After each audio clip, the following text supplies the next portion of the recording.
आज हम बाबा के गुरुकुल में कक्षा 6 NCERT बाल राम कथा के अध्याय 9 राम और सुग्रीव की कथा को सुनेंगे। मेरा निवेदन है कि आप इस कथा को ध्यान से सुनें। मेरा विश्वास है कि आपको आनंद की अनुभूति अवश्य होगी। तो कथा को शुरू करते हैं। राम और लक्ष्मण का अगला पड़ाव ऋषिमुख पर्वत था। सुग्रीव वहीं रहते थे। कबंध और साबरी की बात दोनों भाइयों को याद थी। दोनों ने सुग्रीव से मिलने की सलाह दी थी। कहा था कि वे सीता की खोज में सहायक होंगे। दोनों राजकुमार शीघ्रता से वहां पहुंचना चाहते थे। सुग्रीव का मूल निवास ऋषिमुख पर्वत नहीं था, किष्किंधा था। ऋषिमुख में वह निर्वासन में अपना समय बिता रहे थे। सुग्रीव किष्किंधा के वानर राज के छोटे भाई थे। बड़े भाई का नाम बाली था।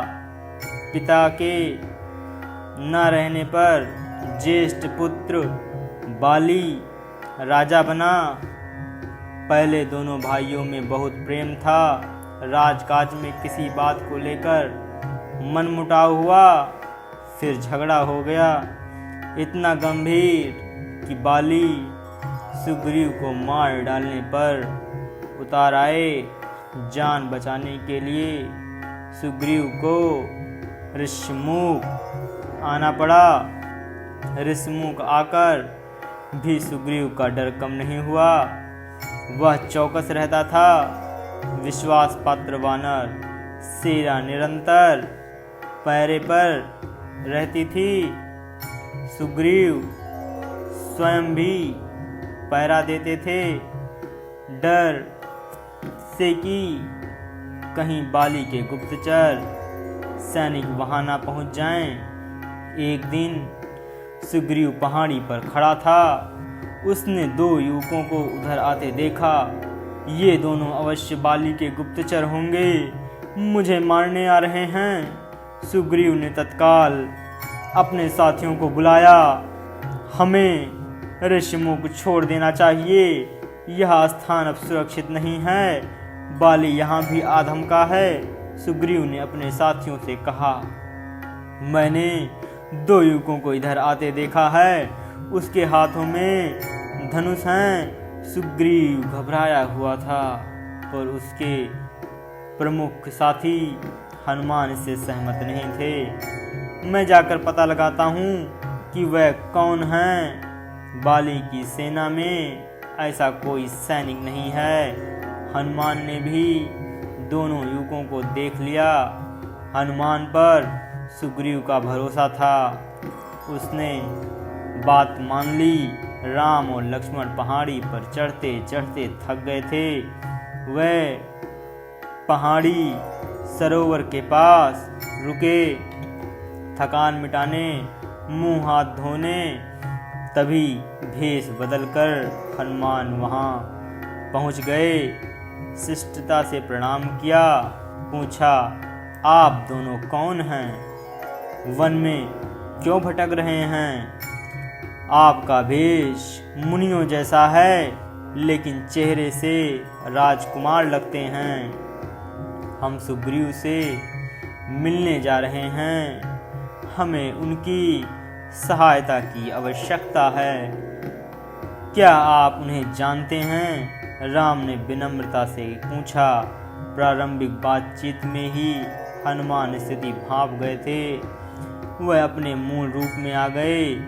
प्रणाम करते हुए बोले, मैं हनुमान हूँ, सुग्रीव का सेवक। उन्होंने अपना परिचय जानने के लिए यहाँ भेजा था। राम ने उन्हें अपना परिचय दिया। वन में आने का कारण बताया। यह भी बताया कि वह कबंध और सबरी की सलाह पर आए हैं सुग्रीव ने से मिलने, उनसे सहायता मांगने। हनुमान के चेहरे पर हल्की सी मुस्कुराहट आ गई। कोई उससे सहायता मांगने आया है जिसे स्वयं सहायता चाहिए। हनुमान समझ गए राम और सुग्रीव की स्थिति एक जैसे है, दोनों को एक दूसरे की सहायता की आवश्यकता है।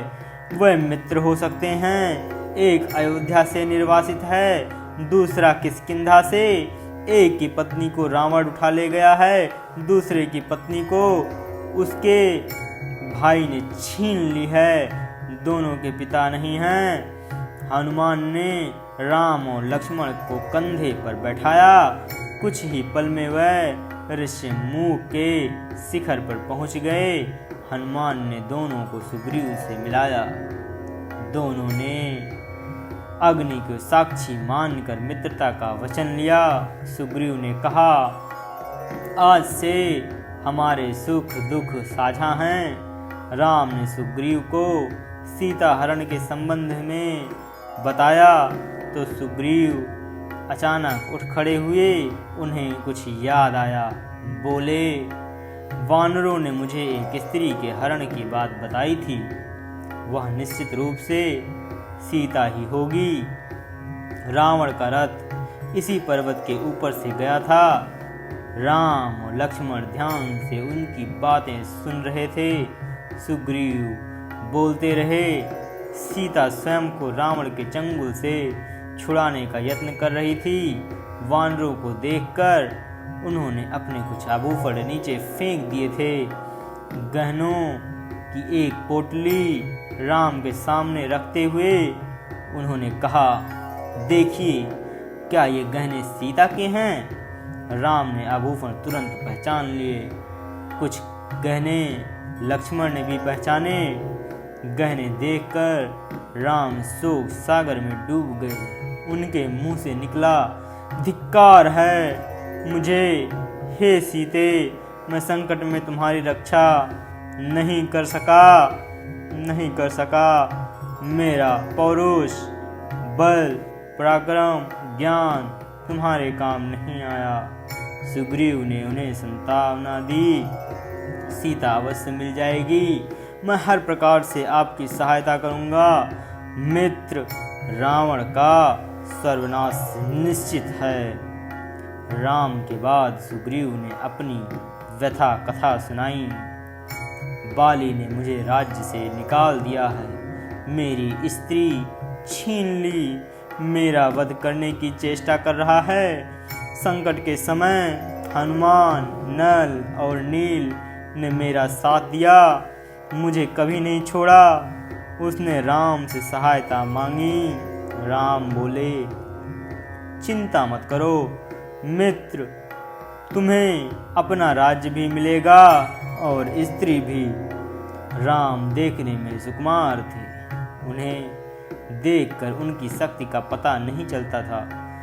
सुग्रीव को राम के आश्वासन पर भरोसा नहीं हुआ। बाली महाबली हैं, उसे हराना इतना आसान नहीं है।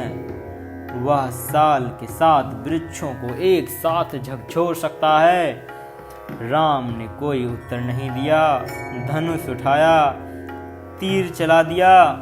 साल के 7 वृक्ष एक ही बाण से काट कर गिर पड़े। इस शक्ति प्रदर्शन पर सुग्रीव ने हाथ जोड़ लिए। राम ने कहा, आप विलंब कैसा? बाली को युद्ध के लिए ललकारो। किष्किंधा की गद्दी का निर्णय उसी युद्ध में हो जाएगा। सुग्रीव चिंतित हो गए। युद्ध में बाली को हराना असंभव था। राम बोले, चिंता मत करो मित्र, मैं पेड़ की ओट से युद्ध देखूंगा। जब तुम संकट आएगा तुम्हारी सहायता करूंगा। बाली की मृत्यु मेरे ही बाणों से होगी, वह मारा जाएगा। योजना बनाकर सब किष्किंधा पहुंच गए। सुग्रीव आगे थे, राम लक्ष्मण और हनुमान छिप गए थे।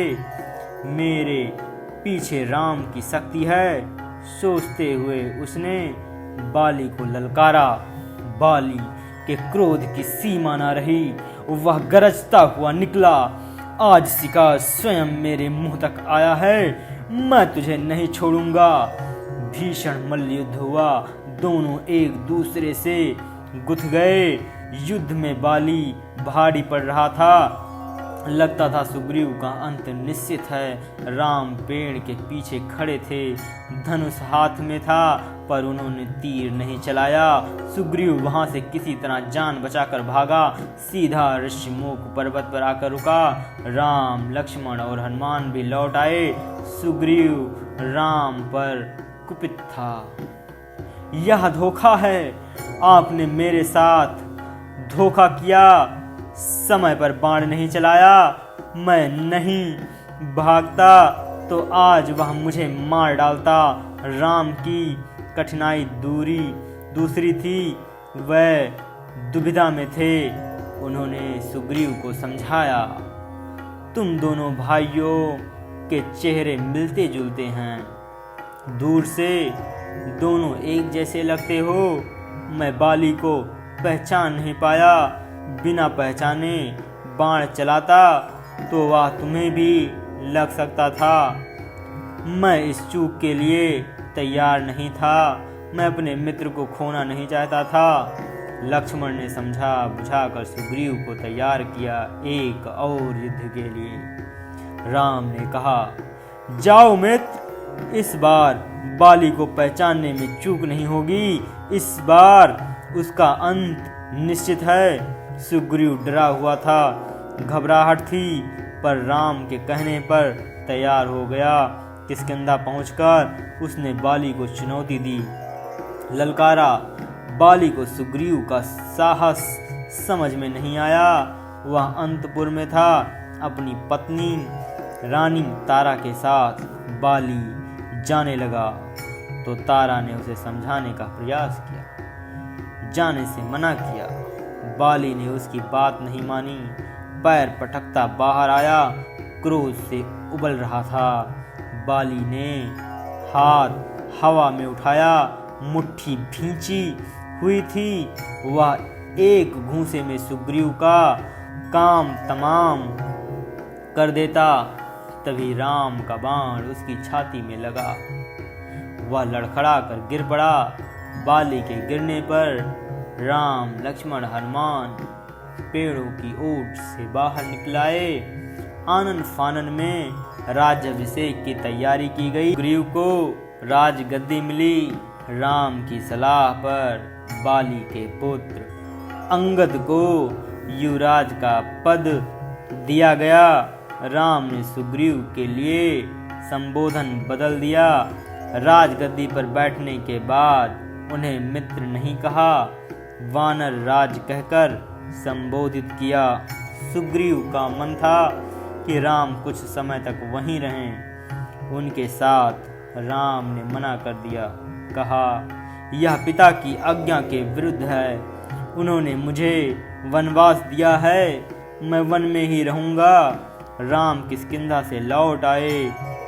वर्षा ऋतु के कारण आगे जाना कठिन था। लंकारोहण कुछ समय के लिए स्थगित कर दिया गया।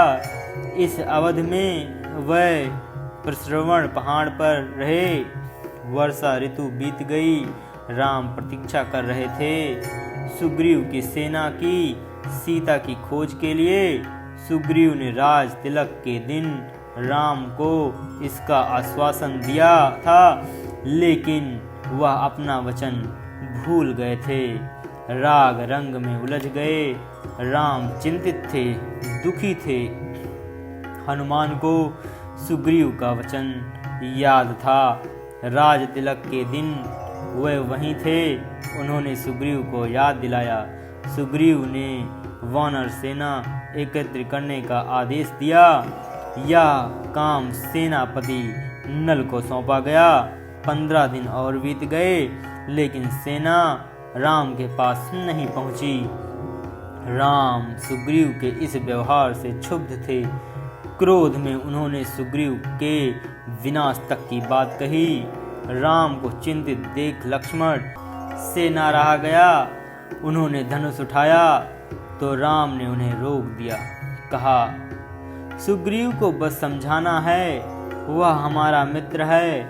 लक्ष्मण किष्किंधा चले गए सुग्रीव को समझाने। वहां पहुंचकर उन्होंने धनुष पर प्रत्यंचा चढ़ाई, डोरी खींचकर छोड़ी। उसकी टंकार से सुग्रीव कांप गया। धनुष की टंकार सुनते ही उसे राम को दिया वचन पुनः याद आ गया। तारा ने सलाह दी कि वे तत्काल जाकर राम से मिलें, क्षमा याचना करें। सुग्रीव ने ऐसा ही किया। राम के पास जाने से पूर्व सुग्रीव ने हनुमान को आवश्यक निर्देश दिए। वानर सेना एकत्रित करने का आदेश। इस बार सुग्रीव सेना एकत्रित होने तक नहीं रुके, तुरंत निकल पड़े। लक्ष्मण के पीछे पीछे राम के सामने जाकर भयभीत वानर राज ने उनसे क्षमा मांगी। अपनी चूक के लिए राम ने उन्हें उठाकर गले लगा लिया। राम और सुग्रीव बात कर ही रहे थे कि उछल कूद करती वानर टोलियां वहां आ पहुंची। हनुमान के साथ लाखों वानर थे। जामवंत के पीछे भालुओं की सेना थी। इसके बाद लंकारोहण की योजना बनी। वानरों को 4 टोलियों में बांटा गया। अंगद को दक्षिण जाने वाले अग्रिम दल का नेता बनाया गया। उस दल में हनुमान, नल और नील भी थे। राम की यह इच्छा थी। उन्हें कहा, वानरों की सेना भेजने से पहले चतुर और बुद्धिमान दूतों को लंका भेजा जाए, यही उचित है। राम और सुग्रीव की जय जयकार करते वानर अपनी निर्धारित दिशाओं की ओर चल पड़े। दक्षिण जाने वाले दल को राम ने रोक लिया। उन्होंने हनुमान को अपने पास बुलाया। अपनी उंगली से अंगूठी उतार कर उन्हें दे दी। अंगूठी पर राम का चिन्ह था। उन्होंने कहा, जब सीता से भेंट हो तो यह अंगूठी उन्हें दे देना। वह इसे पहचान जाएंगी, समझ जाएंगी तुम्हें मैंने भेजा है। तुम मेरे दूत हो। दक्षिण की टोली किष्किंधा से चली। अंगद और हनुमान आगे आगे चल रहे थे। चलते चलते वह ऐसे स्थान पर पहुंच गए जिसके आगे भूमि नहीं थी, केवल जल था। विशाल समुद्र, उसकी गहराई अथाह थी। लहरों की गरज कपा देती थी। समुद्र को लेकर सबका साहस जवाब दे रहा था। वानर थक हार कर वहीं बैठ गए। वानर राम के बारे में चर्चा करने लगे। अंगद ने कहा, राम की सेवा में प्राण भी चले जाएं तो दुख नहीं होगा। जटायु ने अपनी जान दे दी, हम भी पीछे नहीं हटेंगे। तभी एक विशाल गिद्ध पहाड़ी के पीछे से निकला। वह जटायु का भाई था, संपत्ति। उसने कहा, सीता लंका में है, मैं जानता हूँ। रावण उन्हें लेकर गया है। आप लोगों को यह समुद्र पार करना होगा। सीता तक पहुँचने का बस यही एक रास्ता है। सीता की सूचना मिलने से प्रसन्नता हुई। वानर दल फिर निराश हो गया। समुद्र सामने था, विकराल। उससे कौन पार करता, कैसे पार करेगा? आनंद, उमंग और ये उदास हो गए। लक्ष्य सामने था पर विकट था। उन्हें कुछ सूझ नहीं रहा था। बूढ़ा संपत्ति उनकी सहायता कर सकता था, पर इस आयु में इतनी लंबी उड़ान संभव नहीं थी। वानर दल असमंजस में पड़ गया।